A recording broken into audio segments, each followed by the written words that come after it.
පස්සේ ඊට උඩින් මේ ඇඟිලි හතර නමනවා. එසේ හිමි දැන් පහළම ඉන්නේ. කොහොමද පොඩ්ඩක් සයිඩ් එකට හැල කරා. හරි. ඔන්න එක අතක් පන්නලා ට්‍රයැන්ගල් පොයින්ට් එකට හරි අපේ දිග බට්ටගේ වැදෙන සැරේට ඔක් ගන්න.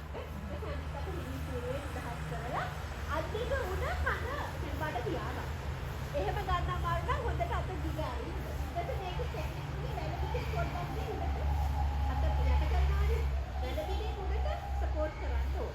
හරි. එතකොට වැලපිට තියෙන්නේ මේ පැත්තේ මෙතනින් උඩට කරගෙන තමයි මේ අත තියාගන්න විදිහට තියෙන්නේ. ඒ මෙහාට තියාගන්න එපා අල්ල එළියට මේ කයින් සපෝට් කරලා ඒක හරි. අත නමලා ගන්නවා මෙහෙමයි දිගට ඕනේ පුළුවන්. හරි. ඊට ඔන්න අපි අත හුදු මේ පොඩක් සයිඩ් කරා නමාගත්ත. ඊට පස්සේ කඳ පොළවේ තියෙන්නේ අතින්නේ දැල පිටෙන්නේ ඉතට සාදිව. පොඩක් උඩට වේගකට සාදි කරලා හරි පුළුවන් මට්ටමේ කකුලට පොඩි කකුලකින් ඒකටක් තියෙනවා. හරි. සම්පූර්ණයෙන්ම අතේ ඉඳන් හද පැත්තට වේට් එක තියලා ඉතින් ටික පොළවේ ඉඳලා විකාශ කරා. පොඩක් මේ වැලෙන්ට ඉඳලා පොඩක් පුෂ් කරා. තල්ලුවක් දෙන්න ඉඳ පැත්තට කකුල.